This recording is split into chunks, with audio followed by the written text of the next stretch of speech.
¿Cómo podemos identificar a uno que es un falso maestro? ¿Qué hacer si sospecho que en la iglesia alguno de los ancianos, líderes o incluso el pastor principal es un falso maestro?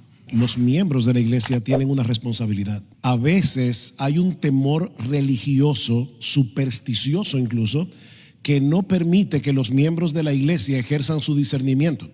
Y ven a un hombre predicar cosas que no están en la Biblia, ven a un hombre con un carácter que es completamente contrario al de 1 Timoteo 3 y Tito 1, que es el carácter que debe tener un siervo del Señor, un pastor, pero tienen temor de juzgar, tienen temor de evaluar el ministerio de ese hombre. Sin embargo, en Romanos 16, Pablo dice, y os ruego, hermanos, no está hablando a los pastores, sino a los miembros de la iglesia, que vigiléis a los que causan disensiones y tropiezos contra las enseñanzas que vosotros aprendisteis. Ahí está el primer punto que mencionó Luis, la enseñanza, y que os apartéis de ellos. Y luego dice, porque los tales son esclavos, no de Cristo nuestro Señor, sino de sus propios apetitos, y por medio de palabras suaves y lisonjeras engañan los corazones de los ingenuos. Hermanos,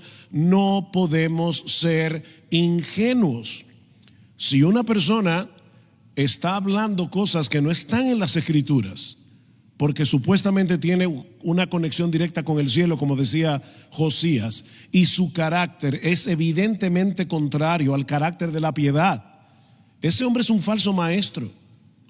Y no importa que esa persona sea capaz de hacer milagros portentosos, porque Cristo dice, supuestos milagros, porque Cristo dice en Mateo capítulo 7 versículo 1, no todo el que me dice Señor, Señor entrará en el reino de los cielos, sino el que hace la voluntad de mi Padre que está en los cielos. Muchos me dirán en aquel día, Señor, Señor, en tu nombre no profetizamos, en tu nombre no hicimos muchos milagros, en tu nombre no echamos fuera demonios. Y entonces les declararé, yo nunca os conocí, apartaos de mí, hacedores de maldad. Esas personas nunca fueron de Cristo, ni cuando estaban supuestamente profetizando, ni echando fuera demonios, ni haciendo milagros.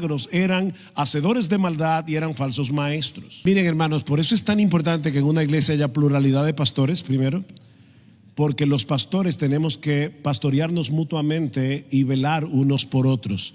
En Hechos capítulo 20 versículo 28, Pablo dice a los ancianos en Éfeso, mirad por vosotros y por todo el rebaño en que el Espíritu Santo os ha puesto por obispos para apacentar a la iglesia del Señor, la cual él ganó con su propia sangre. Pero luego en los versículos 29 abajo dice, porque entrarán en medio de vosotros lobos rapaces que no perdonarán al rebaño, y de entre vosotros mismos se levantarán hombres perversos. Por lo tanto, los pastores tenemos que cuidarnos a nosotros mismos, primero, dice Pablo, y los ancianos de la iglesia debemos también cuidarnos unos a otros, porque no solo somos pastores, también somos ovejas.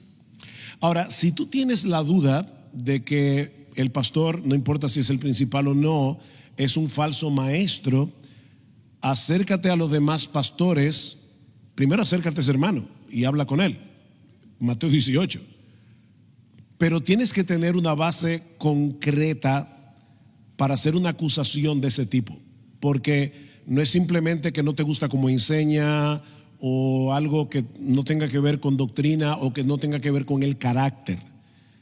Y si esa persona no te escucha, ve a otro de los pastores de la iglesia y decir, hermano, yo tengo un problema, tengo dudas con respecto a esta persona, y como oveja y miembro de esta iglesia quiero que por favor me ayuden a discernir esto con más claridad. Pero no te quedes pasivo, debes hacer algo. Y la Biblia nos da principios para saber qué hacer. Muy bien dicho. Tratando de conectarlo un poquito también con el tema de los carismáticos. Pienso en 1 Juan 2:27. El contexto en el 26 dice, os he escrito esto sobre los que os engañan. O sea, estamos hablando de falsos maestros. Y dice, pero la unción que vosotros recibisteis de él permanece en vosotros y no tenéis necesidad de que nadie os enseñe, así como la unción misma os enseña todas las cosas. En griego es explícito, no tiene necesidad de que alguien en particular os enseñe. Y creo que enfatiza otro aspecto del falso maestro que mencionó también Pastor MacArthur, de que enseñan de que la gente los necesita a ellos, porque ellos tienen una comunicación privada con Dios, tienen sus profecías, tienen sus sueños y ustedes me necesitan. No exhortan a la gente a probar lo que están diciendo con la palabra. O sea, un verdadero maestro está constantemente diciendo, véanlo, ¿no? Sean como los bereanos y escudriña lo que dice. El falso maestro dice, créeme, ¿por qué? Por la visión que tuve, por mi profecía. Pero lo interesante es de que yo creo que en particular cuando se trata de un pastor, cuando vas y le preguntas de un tema como este, él va a revelar rápidamente qué tipo de pastor es, si es un pastor verdadero o un pastor falso. O sea, proverbios están llenos de esa sabiduría de que la forma más fácil de identificar a un necio es corregirlo. Porque en el momento que corriges a un necio, te arrepientes de haberlo hecho. Y cuando corriges a un hombre sabio, te da gracias. Y, no estaba intentando enseñar esto, perdóname, y demuestra un corazón humilde. Judas 4, muchas veces Judas 3 es un versículo que conocemos muy bien, contended ardientemente por la fe que ha sido una vez dada a los santos, pero el 4 continúa porque algunos hombres han entrado encubiertamente, los que desde antes habían sido destinados para esta condenación, hombres impíos, y aquí están las dos características principales que lo resumen. Una, que convierte en libertinaje la gracia de nuestro Dios, su vida no es una vida de piedad ni de fruto del Espíritu. Dos, y niegan a Dios, el único soberano de nuestro Señor Jesucristo, falsa doctrina. Entonces esos dos ámbitos siempre están en un falso maestro, falsa doctrina y una vida que no es de piedad, pero la esperanza es que finalmente van a ser revelados. Muchas veces a lo largo de esta vida sale a la luz, pero aún si no es en esta vida, a Dios no le pueden engañar y confiamos que finalmente Él también va a proteger a su iglesia verdadera. Creo que es una labor principalmente pastoral. Es algo que los pastores somos llamados, o está en nuestra descripción de trabajo bíblico, proteger al rebaño y apuntar al error, y en medio de ello es también aquellos que están enseñando error, pero hemos de ser cautelosos, no hacerlo a la ligera, no precipitarnos, no enseguida hemos descubierto una doctrina que quedamos embelesados por ella y es una doctrina bíblica, enseguida apuntamos a otros diciendo es un falso maestro. Requiere tiempo, discernimiento, consejo y ha de ser realizado bajo la supervisión pastoral realmente. Y ahí cada uno de nosotros, ¿verdad? En el espíritu de Gálatas 6:1, hemos de examinarnos a nosotros mismos y como pastores cuidarnos, ¿no? Como dice 1 Timoteo 4:16, ten cuidado de ti mismo y de la doctrina. Ahí están de nuevo los dos aspectos básicos, la doctrina y la vida personal.